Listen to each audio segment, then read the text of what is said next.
Um, Thank you and welcome everyone.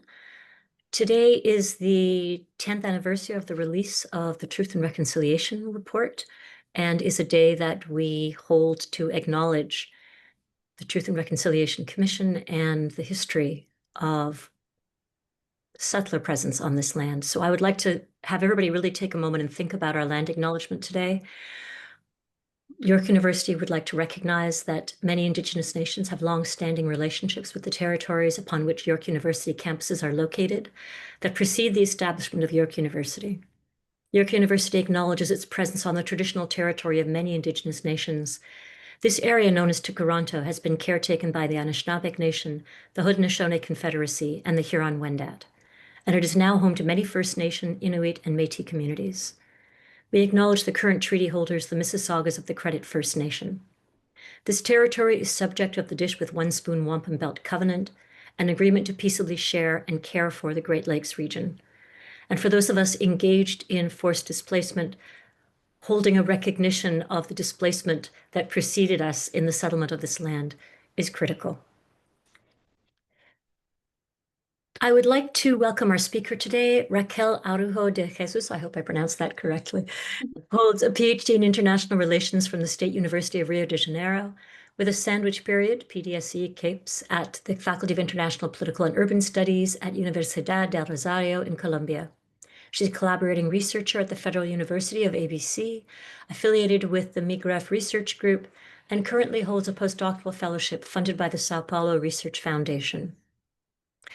She'll be speaking with us today on the immobility nexus, building bridges between migration and resistance studies to understand the self-confinement of Indigenous and Afro-descendant communities in the Colombian Pacific region. It is our pleasure to welcome Raquel here and to welcome her back as a former resident, visiting scholar at the Center for Refugee Studies. Hi, everyone. Good afternoon. Thank you. Thank you, CRS and SRLAC for co-sponsoring this event, this presentation, and for the opportunity to present my research.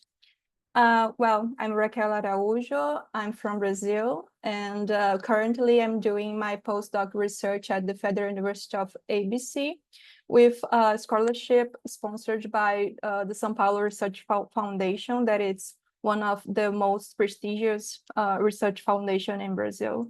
So it's a pleasure to be here with you and to share my research that started like 10 years ago. So first of all, I think I'm gonna share with you my academic background. So I have a BA International Relations from the Federal University of Rio de Janeiro, where I started to study, to research migration. I was part of a research group on migration studies, and at that time I studied Syrian refugees and the securitization of international migration. Let's remember that the year 2014 was like the year of the war in Syria. So it's like the subject that we were discussing. But after, when I started to do my master, I went to study strategic studies at the Federal University of Fluminense here in the city of Niterói, that has a focus on Latin America and the idea that you have to study our own issues. And that's when I started to be part of a group called Drug Trafficking, Militarization, and the National Strategic Environment, Lessons from Brazil, where I started to study Colombia and the relation between militarization of the public security policy and forced displacement. At this year also, I started to volunteer at Caritas, Rio de Janeiro, working with refugees and asylum seekers in the city of Rio de Janeiro. And I interviewed a man that was trying for family reunification for refugee, and he was Colombian. And that's why I started to get interested in what was going on in Colombia. So I started at this point studying forced internal displacement in the country. In 2016, I was part of the 54 graduate study program at the United Nations on the theme of humanitarian assistance and development. I was part of the IOM working group on climate-induced migration. I think it was also an important experience during this path. And the next year, I did a winter school on international political sociology that helped me to problematize borders and limits in IR, in international relations field.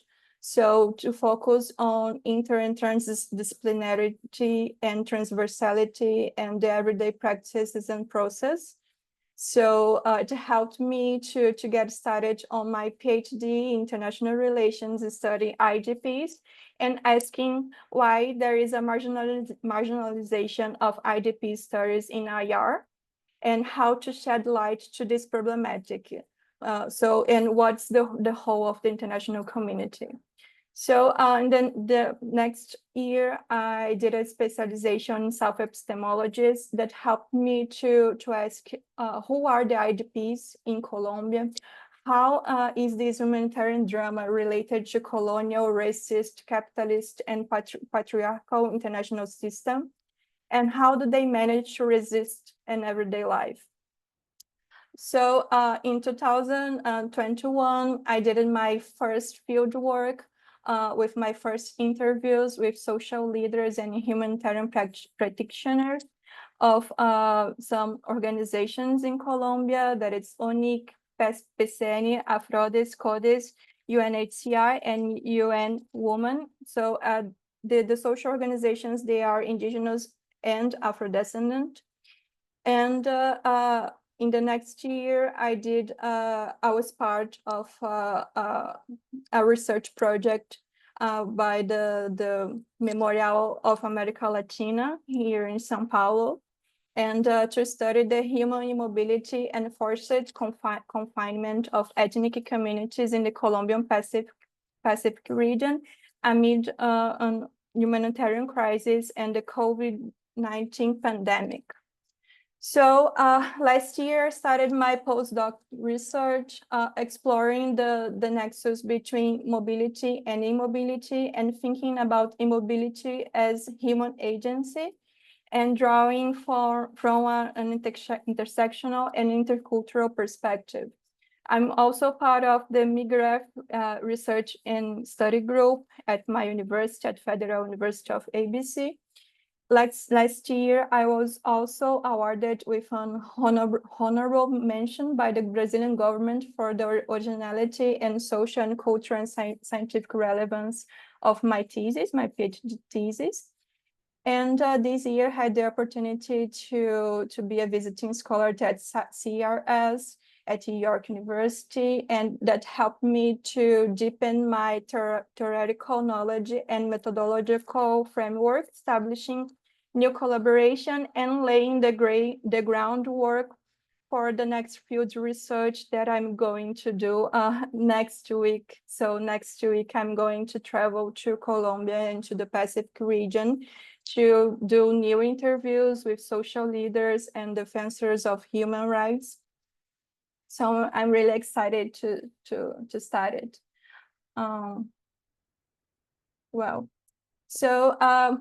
I was thinking about first starting with giving some context of Colombia, because I may think that not everybody knows about Colombia and the history of Colombia and the formation of the nation state. I think it's important to start at this point. And then I pass to discuss a little bit the construction of forced internal displacement as a problem in both national and international scale, and the creation of this category or this label of IDPs. Then I moved to the current panorama in Colombia, what's going on nowadays. And then to explain how local communities are used as strategic targets of the war. And then the relation of border territory, the re-territorialization, and forced deracination that are like key concepts for my research. And then I started to discuss a little bit about the fight for rights and the resistance of these communities. So with this question of how can the irreparable be repaired? So it led me to start creating this concept of self-confinement, building these bridges between migration and civil resistance studies. And then after I do some final remarks and the reference that I think it's important to have in mind, and well, let's start. So Colombia became independent in the early 19th century, and it began the nation state building process. So at that time, there was like a dispute between two kinds of elites. There are both white elites, so they shared these white ethos for what they thought would be the project of nation. So these Criollo elites, they had this desire to civilization, and this white mestizo civilizational project that was based in racism and the strategy of miscegenation. So actually, in the last century, in the beginning of the 20th century, there was like this eugenist theories and scientific Darwinism that tried to explain the reasons of the underdevelopment of the country, and they were like trying to understand, not to understand, but to blame the indigenous and Afro-descendant people for the supposed non-progress or underdevelopment of Colombia.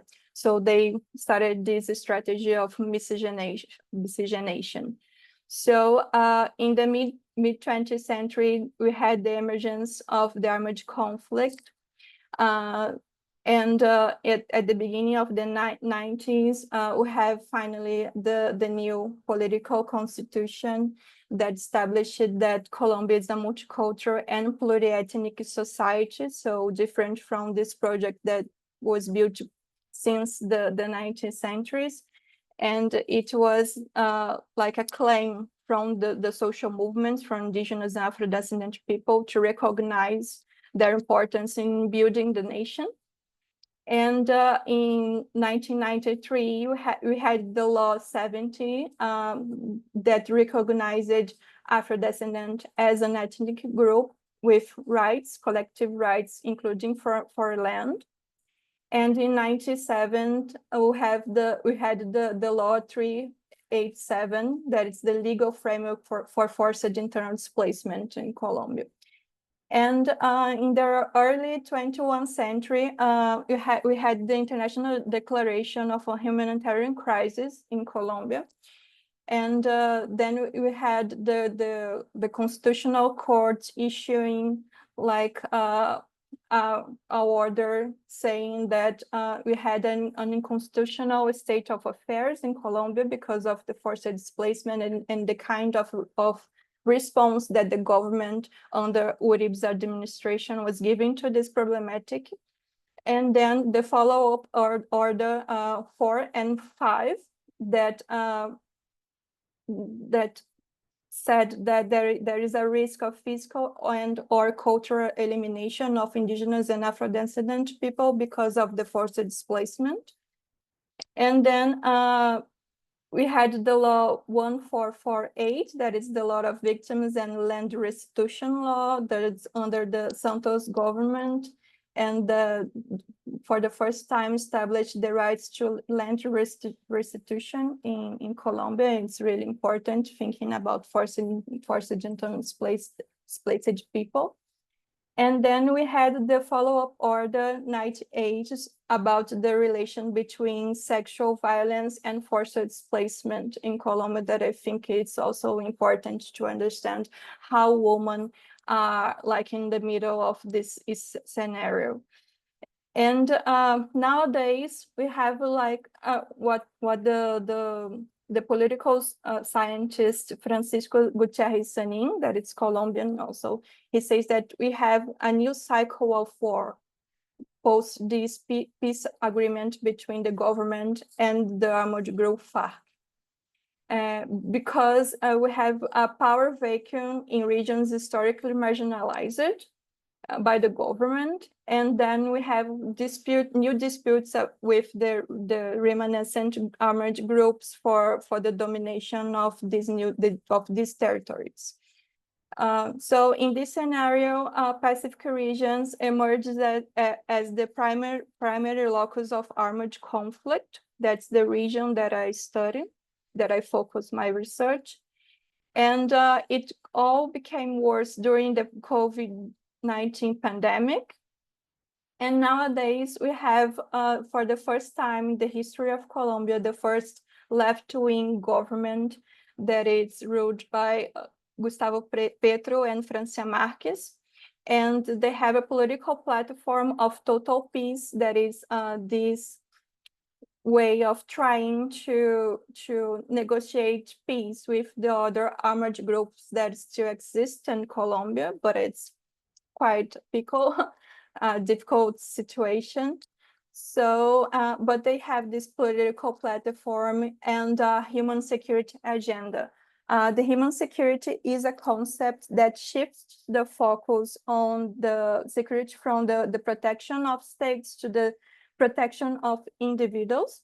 Understand that security means safeguarding people's lives and dignity against a broad range of threats, such as poverty, hunger, disease, violence, human rights violations, environmental degradation, and displacement.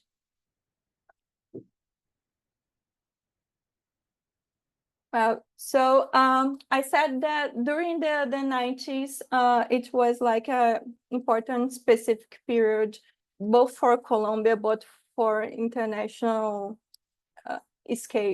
scope as well, because we had the creation of this category of internal forced displacement.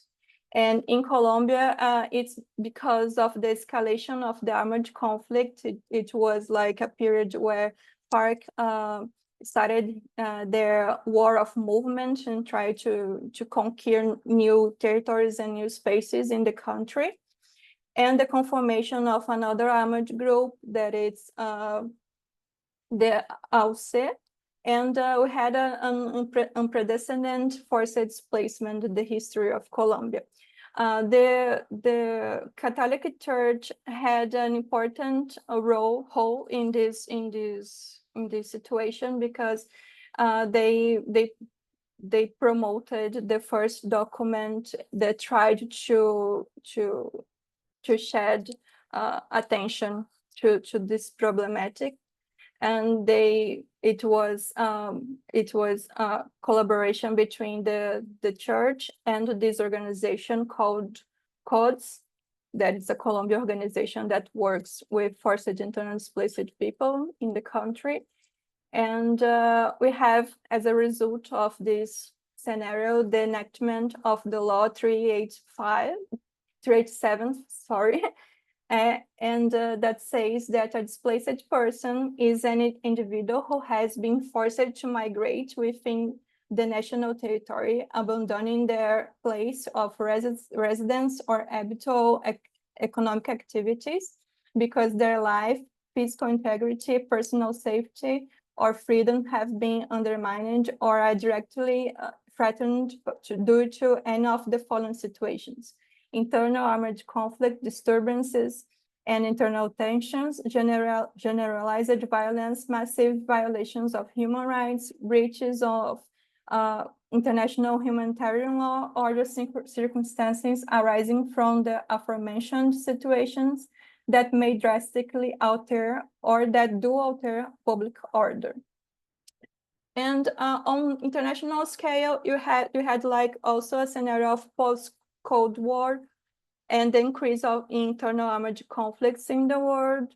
So the United Nations started research about the forced internal displacement in different countries, and the result of this research was the UN's guiding principles on international displacement, that it's aligned with the human rights law and the humanitarian law, but it's not an international treaty.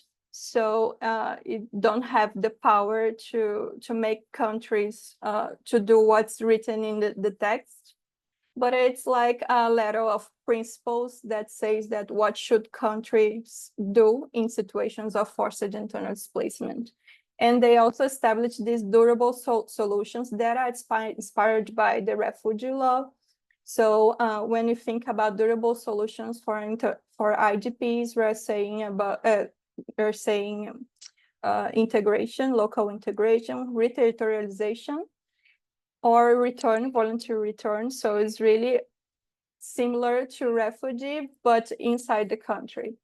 So this document establishes that for the purposes of these principles, internally displaced persons are persons or groups who have been forced or obliged to flee or to leave their homes or places of habitual residence, in particular as a result of or in order to avoid the effects of armed conflict, situation of generalized violence, violation of human rights, or natural human-made disasters, and who have not crossed an internationally recognized state border.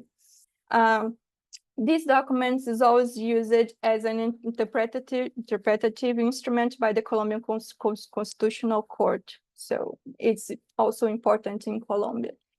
And during this process, we have like critics that came from the academia that's saying that these kinds of documents, they arise in a time of preventive protection. It's concept of Jennifer Hindman, and try to help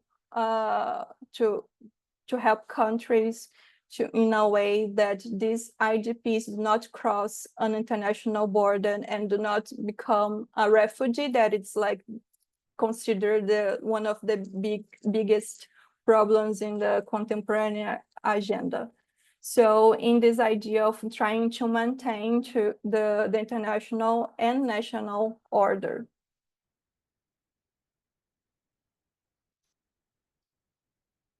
So what's the current panorama in Colombia? More than 10 million people officially recognized and registered as victims in a country with around 52 million inhabitants, around 90% of the total population. More than 1 million civilian people murdered, most of them are men. Almost 9 million people internally displaced, more than 50% are women. To date, this data is from yesterday. Around 1,854 social leaders have been murdered since the signing of the peace agreement. Most of them are indigenous, Afro-descendant, and/or peasants. And according to the UNHCR, between January and December of 2024, last year, around 52,580 people were forced to flee or forced displaced, and 118,104 were forcibly confined. And the departments most affected by forced displacement are Nariño, Chocó, Bolívar, and Antioquia. These departments here. That's the region that I studied, the Pacific region. And about the ethnicity, indigenous and Afro-Colombian population counted more than nearly 62% of the total population affected by large group internal displacement. So you're talking about a war that have this disproportionate impacts on indigenous and Afro-descendant people. And the causes of these emergencies are armed confrontations, presence of armed groups, threats, direct threat, combats, and so on. So what the report, the Truth Commission report of Colombia revealed for us like 3 years ago is that we are talking about a war that have the local communities as a strategic targets. So it's not like mere casualty that the civilians are affected by the war. They are used as a way for the armed group to advance their political, military, and economic objectives in the territories. So violence is being used as a way to conquer the territory, and forced displacement is a strategy to open new spaces to capitalist exploitation. And the war against women and social leaders, the sexual violence and murder has been used as a weapon by these armed groups. So in 2021, I did an interview with a member of the Black Communities Process, that is one of the organizations that I studied. And I asked her about this relation of sexual violence and the murder of social leaders in Colombia. And she said that basically violence against women in the territories in some places has been used as a way to attack the men of the community, especially wives, partners, and female relatives of social leaders, in order to pressure them, humiliate them, and weaken their capacities for resistance in the territories. So women, the bodies of women were targeted in this process. And then displacement became the immediate response, the only way to survive. In another moment, she said that most of the women who suffered sexual violence had to flee their territories because of one of the situations they faced was that if they were raped once, the violence against them would be repeated. For the armed actors, whether guerrillas, paramilitaries, or even the public forces, violence against them became customary, repetitive. So many of them were displaced from the territories, some unable to tell what had happened because they knew family members remained behind and could face retaliation for their flights. Thus, more than one woman who was a victim of sexual violence left the territory, was forced to leave. It was the only way. And at times, because they were displaced, living in conditions of marginalization, they were also assaulted in the places where they arrived.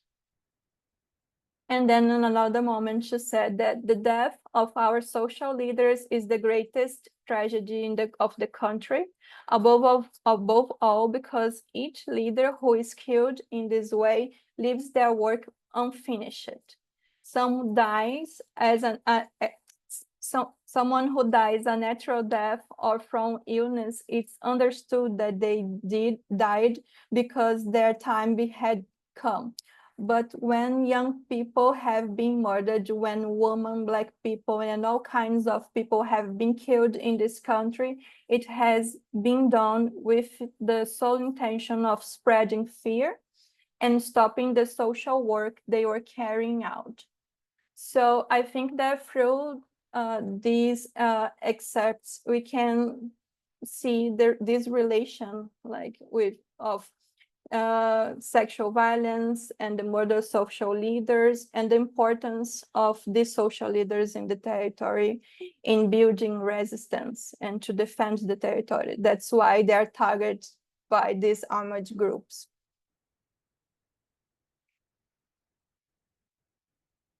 So what I argue is that based on this concept of body territory that is advanced by indigenous epistemologies and feminist epistemologies of the global South, mainly the South America, that is this relation between body and territory, and that people with relational ontologies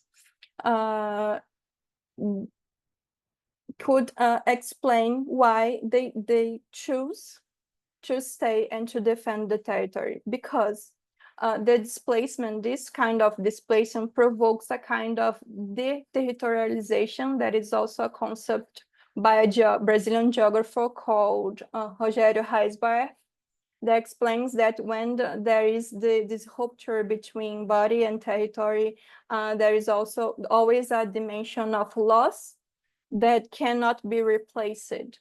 So we are talking about, when you're saying about forced internal displacement of indigenous and Afro-descendant people, you are talking about a forced deracination. That is this kind of rupture of vital bond with the land, with the ancestral territory. Sorry. That gives a sense of belonging to indigenous and Afro-descendant community as collective subjects, threatening their physical, cultural, and identity-based safeguard. So that is forced internal displacement of indigenous and Afro-descendant people in Colombia. That is a forced deracination. So to face this context of violence and forced displacement, we can identify at least three main forms of resistance. One that is cultural, aesthetic, artistic, and memory-related expressions. Another one is the political advocacies, the demand for rights on a local, national, and international scale, and the constant interaction with different institutions and actors. And the third one is the one that I'm trying to develop, this concept of self-confinement. That it's a concept related to the concept of forced confinement that is present in international humanitarian law, and could, in my view, could inform social actors in the field, thinking about that social role that we researchers have, this dual imperative to contribute both to theoretically to our field of research, but also to these communities, and in a way that this kind of knowledge could inform social practice, and to help them and to build politics and another kind of programs that could help this population. So what these three kinds of strategies have in common is that we're talking about a plural and collective resistance that it's built through bonds of mutual trust and solidarity. So when I started to think about the self-confinement, my main question was, how can the repairable can be repaired? In Colombia, we talk a lot about the reparation of the victims. But when I'm talking about the loss of a family, of a friend, or the land, that it's this land that gives these people their sense of belonging, which means that it's their source of subjectivation, how this can be repaired. So I'm trying to build this concept of self-confinement, and migration and civil resistance studies is helping me in this path. In my idea with the concept that I think that may be a little bit controversial, the name, I can understand that. But the idea is the problematization and the critique of the push-pull factors that could explain migration, and the binaries of coercion versus choice, agency versus structure, and mobility versus immobility. And to understand that immobility can be part of the process of decision-making of these communities. And what Setami and Wyren say, that is the room of maneuver that all migrants or potential migrants have.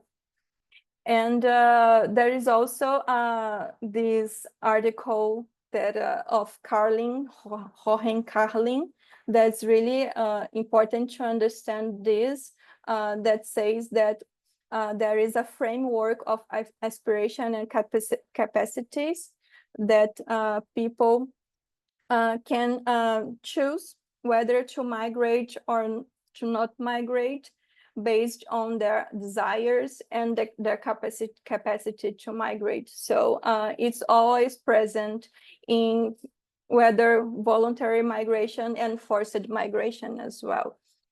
And so I understand that immobility is a civil non-violent resistance that is collectively organized in defense of life and the ancestral territory. And to sum up, I think that immobility can be a community protection strategy to guarantee their culture and identity continuity in time and space. And I think that the indigenous Colombian communities in the Pacific region, they have this concept of pervivencia that helps me to explain this, but there is no translation to English. But the idea is this, that when they choose to stay and to defend their lives and territories, they are not thinking about their survival, their immediate survival, but the continuity of their culture and identity in time and space. So it's a different perspective for what is life. And well, I think that it's a really nice way of thinking, important way of thinking. So understanding that immobility as an agency, I've been studying two social organizations in the Colombian Pacific region. The first one is the major community council of the Integral Peasant Association of the Trato, Cocomacia, that is in the Chocó department. And the other one is the Regional Indigenous Council of Cauca, CRIC, that is in the Cauca department. And I developed this illustration based on more than 1,600 videos that I watched from this organization in a way to explain my research in another language. So this is a result of a strategy of scientific divulgation. And I think that it can sum up what I'm trying to share with you today.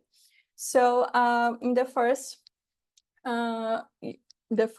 frame, we can see the saying, more than 60 years after the beginning of the armed conflict, 8 years after the peace agreement between the Colombian government and the FARC. And there is this guy saying that the violent ones are approaching, they are threatening to invade our community. War has come into our territory. The national government will not protect us. And the next frame, there is a teacher teaching the main principles of these organizations that are unity, land, culture, and autonomy. And there is a student asking the teacher what they have to do if they must flee. And in the third frame, we can see that they are reunited in assembly and they are discussing the possibilities. So the woman says that we have lived on this land for many generations. Here are our ancestors. Here we raised our children. Here we cultivated our food and wisdom. Here are our roots and our future. We are the territory. Without it, there is no life. And the other one says, we defend the territory. We remain the territory, we defend the territory, we resist for our communities, for our lives. And the other one says, call the international organizations and the media to see what's going on here and to be with us. And in the last frame, they say that this war is not our wars, respect our rights, and they ask for peace.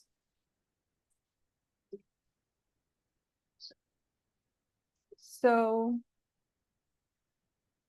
final remarks. What I'm trying to share is that the Colombian armed conflict stems from a persistent colonial capitalist and patriarchal imaginary inherited from Spanish colonization. Consequently, violence has been primarily directed against bodies racialized and feminized within the project of the Colombian nation-state building. Different forms of non-violent resistance have emerged over the last decades, with self-confinement being one of them. That faced with external threats, communities make strategic choice about their immobility to protect their social fabric, ancestral lands, and cultural identity. In this scenario, the self-confinement of indigenous and Afro-descendant communities in the Colombian Pacific region transcends passive victimhood, emerging as a powerful and deliberate act of resistance. That community cohesion and identity strengthening are fundamental to self-confinement, understood as a condition of possibility for a dignified life. That self-confinement or immobility as agency challenges traditional notions of mobility as the sole expression of freedom, demonstrating that deciding to stay in territory despite the adversities can be a profound statement of emancipation and self-determination. And that although the self-confinement may be a collective and organized decision of the communities, this choice can also entail risks and further human rights violations. It's therefore crucial to ensure the protection and security of the communities that resist and fight for their rights in Colombia. These are, I think, the main reference that it's important for everyone that wants to study this subject. There is the first one, Arboleda Quiñones. He's a Afro-Colombian, the colonial professor. The last report of UNHCR on monitoring of humanitarian emergencies in Colombia, the article that I quoted by Joaquin Carlin about immobility, the book of the political scientist Francisco Gutiérrez Zanin, that he studied this new cycle of war in Colombia post peace agreement.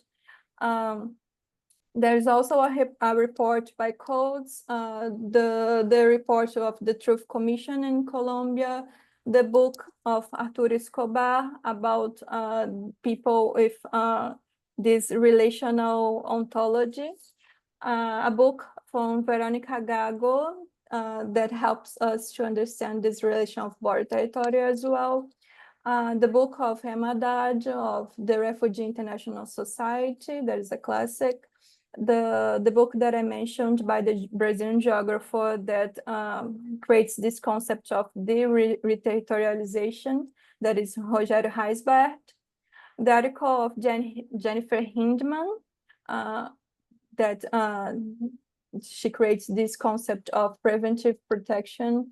My PhD thesis, a book of Oliver Kaplan about resisting war, how communities protect themselves.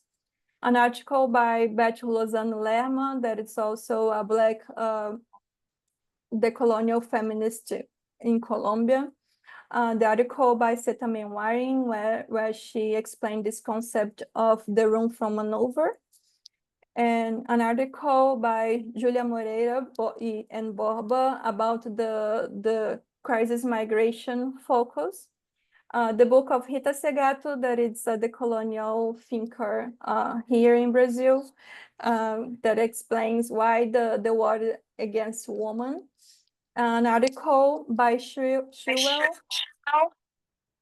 Understanding Mobility, that is also related to the article of Carlin, and a book of Vergara Figueroa, Afro-descendant resistance to deracination in Colombia, and the article of Rojas-Etem or labosphere refugees that I think that everyone's familiarized with. That's it that I had to share today. I thank you very much for your attention and for being here. And I'm excited to hear your thoughts on. Thank you. Thank you very much for that presentation.